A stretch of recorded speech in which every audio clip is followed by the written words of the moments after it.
सभी साईं भक्तों को मेरा नमस्कार।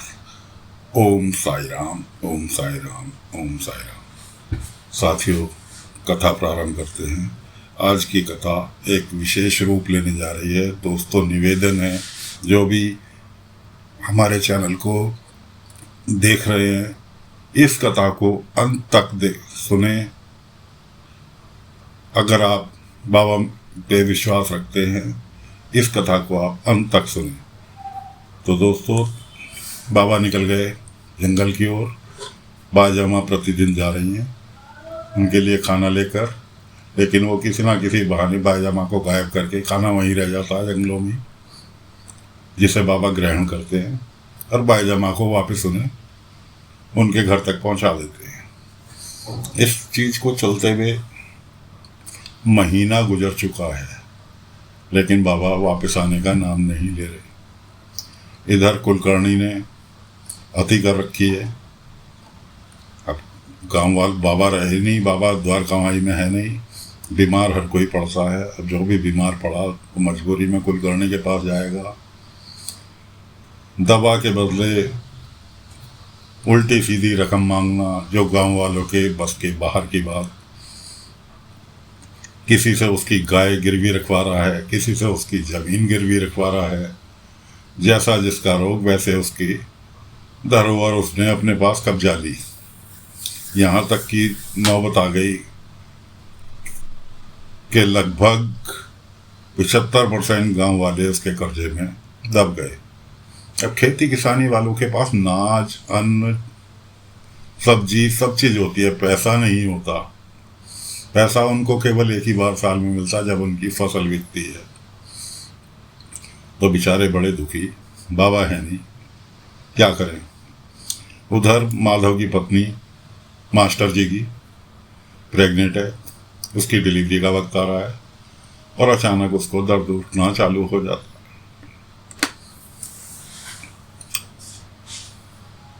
बड़े परेशान माधव बाईजामा के पास आता है।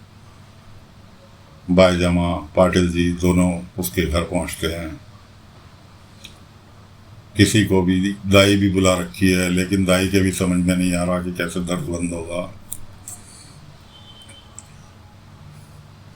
अचानक बाईजामा उठ के खड़ी होती हैं कि मैं लेके आऊंगी साईं को आज, कि मैं देखती हूँ कैसे नहीं आता।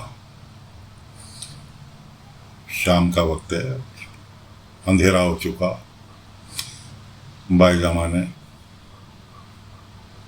लालटेन, पहले लालटेन चला करती थी, बिजली तो कहीं बड़े शहरों में होती थी तो होती थी, वरना दीवा या लालटेन ये चला करती थी, जो कि केरोसिन ऑयल से जला करती थी। बाईजामा ने लालटेन ली हाथ में, अब जंगल की ओर चलने लगी। पाटिल जी ने एक बार को रोका। बाईजामा ने कहा, साईं पे विश्वास है, मुझे कुछ नहीं होगा, विश्वास रखो। पाटिल जी की समझ में आ गया। उन्होंने कहा ठीक है। वो अकेली ही जंगलों में निकल गई। जंगल में प्रवेश करने के बाद बाईजामा को तो पता था कि वो कुछ भी बोलेंगी, साईं के पास उनकी आवाज़ पहुंच रही है, इतना उन्हें यकीन था। उन्होंने कहा, साईं मेरी बहुत परीक्षा ले ली, बहुत मैंने विनती कर ली, अब ये मेरी आखिरी परीक्षा होगी कि गुनाह मेरे भाई ने किया है ना, बुलाया मैंने था, गुनाहगार मैं भी हूँ, इसलिए आज मैं अपने आप को सजा देती हूँ। और बाईजामा ने अपनी पैर में पहनी हुई चप्पल वहीं उतारी और नंगे पांव चलना चालू कर दिया। कुछ ही दूर चली होंगी, कभी उनके पैर में कंकड़ चुभ रहा है, कहीं कुछ चुभ रहा है, कहीं कुछ चुभ रहा है। आगे कांटों का झंकार पड़ा था, कटीली झाड़ियां जंगल में थी। अब दिन के वक्त तो दिखाई दे जाता है, रात के वक्त लालटेन की रोशनी में नजर नहीं आया। और बाईजामा जैसे ही उसके ऊपर पैर रखने वाली थी, एक बार ये वाकया पहले भी हो चुका था, लेकिन बाबा गायब हो गए थे। भाई जमा की आँख खोलते के साथ ही। लेकिन फिर बाबा ने तुरंत भाई जमा का पैर अब के नीचे अपना हाथ लगाया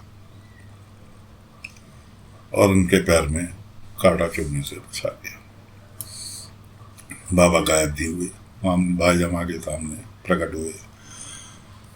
भाई जमा ने कहा, साईं मैंने अपना बेटा माना है तुम्हें, माना कि मेरे भाई ने गुनाह किया, उस गुनाह में मैं भी शामिल हूँ, तुम्हें जो सजा देनी है हमें दे सकते हो, लेकिन पूरी शिरडी ने थोड़ी गुनाह किया है। जो पूरी शिरडी को सजा दे रहे हो आसपास के लोग, आसपास के गांव के लोग तुम्हारे पास उम्मीद लेकर आते हैं, उनकी उम्मीद मत तोड़ो, वापस शिरडी चलो। भाई जामा ने बहुत प्रार्थना की, बहुत प्रार्थना की। बाबा ने कहा, ना गलती भाई जामा आपकी है ना आपके भाई की है। आपने अपने भाई को मेरे पास छोड़ा था, सारा दिन मैंने उसे अपने पास रखा, लेकिन मैं उसके दिल में विश्वास नहीं जगा सका, उसकी बुरी आदतें दूर नहीं कर सका। अगर उसकी बुरी आदत दूर कर दी होती तो वो नाच गाना देखने जाने के लिए प्रेरित नहीं होता।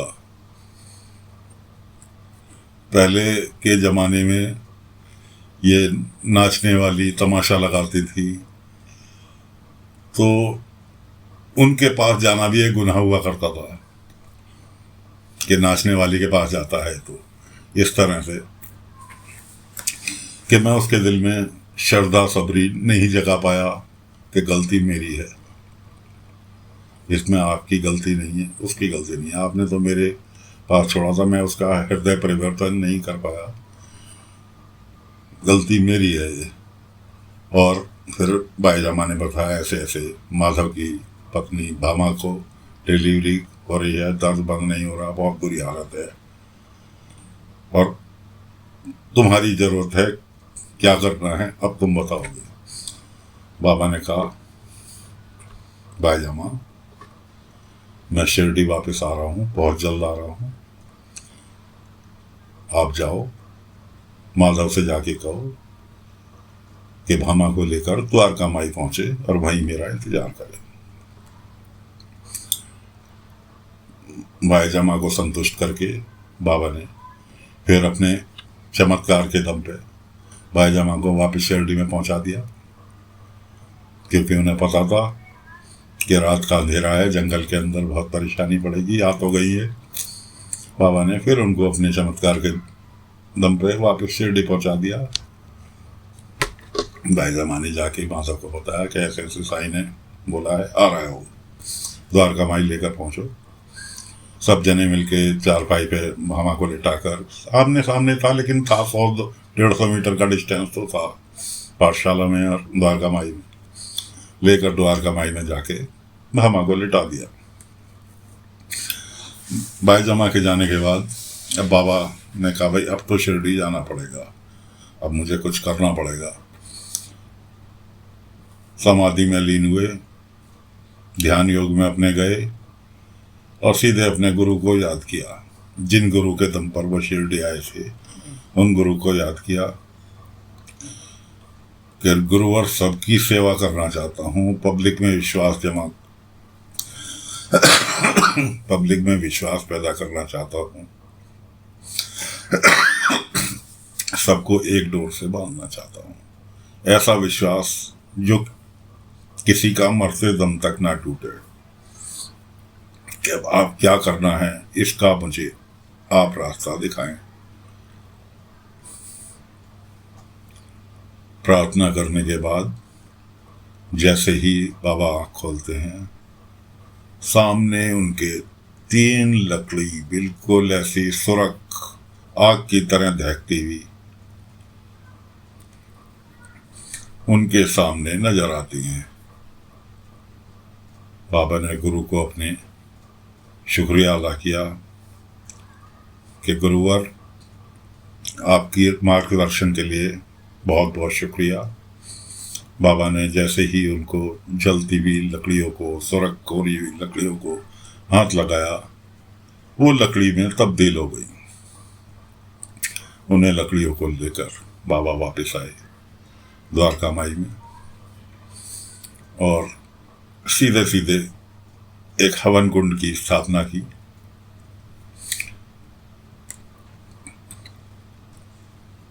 उस हवन कुंड में वो तीनों लकड़ियां रखी और सीधे ऊपर वाले से, गुरु से अपने प्रार्थना की कि गुरुवर आशीर्वाद तो आपने दिया, अब इसको पूरा भी करें। तो साथियों, आप समझ नहीं सकते, जो शिरडी में उस वक्त मौजूद था, जो भी प्राणी उस वक्त शिरडी में था, ये नज़ारा हर किसी ने देखा। पूरे आसमान में सितारा मंडल इस तरह से इकट्ठा हुआ कि हर शिरडी वासी ने उस वक्त का नज़ारा देखने योग्य था कि ये क्या हो रहा है, ये क्या हो रहा है। वो सारा का सारा सितारों के रूप में अग्नि आसमान से प्रज्वलित हुई और सीधी आके बाबा के हवन कुंड के अंदर आग के रूप में प्रज्वलित हुई। वो 3 लकड़ी बाबा की पहली धूनी की लकड़ी थी। धूनी प्रज्वलित हो गई। बाबा ने अपने गुरु का शुक्रिया अदा किया। भामा, पाटिल जी, माधव, बायजामा, सब ये तमाशा सबने द्वारका माई में देखा, क्योंकि भामा तो ऑलरेडी वहां द्वारका माई में लिटा रखा था। लेकिन जब तक बाबा ने अपना कार्यक्रम नहीं पूरा निपटा लिया, किसी ने बाबा को कुछ नहीं टोका।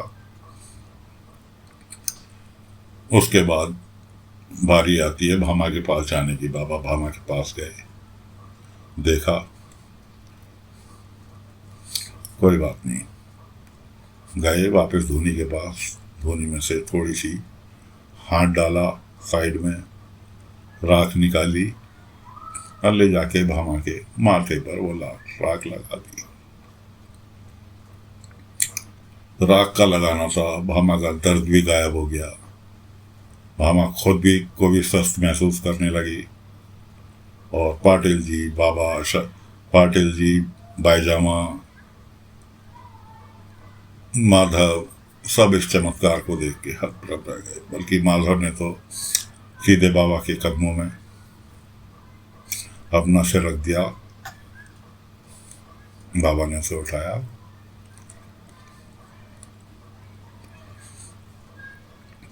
और उनको सबको अपने अपने घर के लिए विदा किया।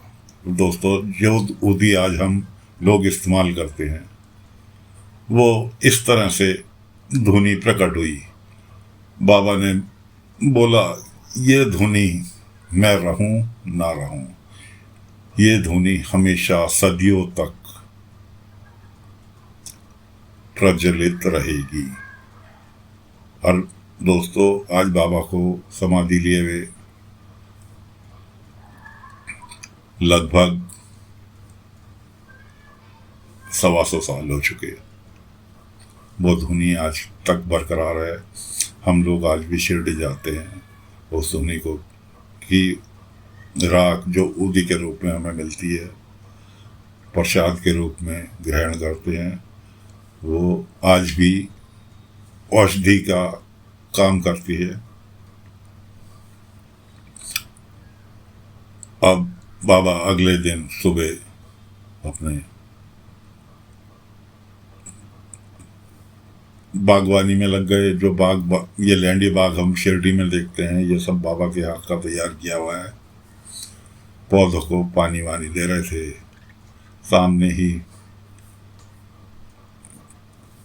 पानी के मटके रखे हुए हैं। दूसरी साइड स्वर्णाबाई की एंट्री होती है शिरडी में। स्वर्णाबाई ने प्रोग्राम बनाया कि जो 2 लोग आए थे उसको लेकर, जिसके मुंह से झाग बेहोश हो गया था, पता नहीं जिंदा है मर गया, इसलिए उन्होंने आसपास तो तमाशा दिखाना बेकार है। पूरे गांव वालों को पता चल गया कि पकौड़े में क्या था। ऐसे ऐसे आदमी बेहोश हो गया, मर गया, पता नहीं जिंदा है। तो आसपास तो तमाशा लगाना बेकार है, इसलिए शिरडी चलते हैं। शिरडी में किसी को पता नहीं होगा, क्योंकि उन दो बंदों ने जो लेकर आए थे उसको किसी को नहीं बताया होगा कि जी ऐसे ऐसे वहाँ यह हादसा हुआ। तो स्वर्णाबाई ने शिरडी चलने का प्रोग्राम बनाया और उसने एंट्री की शिरडी में। बाबा बागवानी में लगे थे। उसके किसी सहकर्मी को प्यास लगी, पानी के मटके दिखाई दिए, उसने अपनी गाड़ी रुकवाई और बाबा को काम करते देख के गाड़ी में से कहा कि थोड़ा हमें पानी दे देंगे इसमें से। बाबा ने मुस्कुराते हुए उन्हें पानी दे दिया। उधर अपनी गाड़ी में से, बैलगाड़ी में से स्वर्णाबाई भी बोलती हैं कि थोड़ा पानी मुझे भी दे दो, मैं नीचे उतरूंगी तो मेरे पैर मैले हो जाएंगे। बाबा ने उसको भी पानी दिया, पानी पी गया। अब दोस्तों, जिसने बाबा के हाथ से पानी पी लिया हो वो भला शिरडी का क्या नाश कर सकता है? कुछ नहीं। वो तो नाश करने के इरादे से, शिरडी को लूटने के इरादे से आई थी शिरडी में। वो भला कहाँ शिरडी को नुकसान कर पाती। और स्वर्णाबाई ने आई, अपना डेरा जमा लिया। शिरडी में पहुंचती है वो कुलकर्णी से मिलने के लिए। कुलकर्णी क्या एंट्री मारती है। कुलकर्णी अपने बेसुरे राग लाप रहे हैं सितार के ऊपर। वो जाकर कुलकर्णी वाड़े में बैठती है, कुलकर्णी की दो तारीफ मारती है, कुलकर्णी प्रसन्न हो जाते हैं।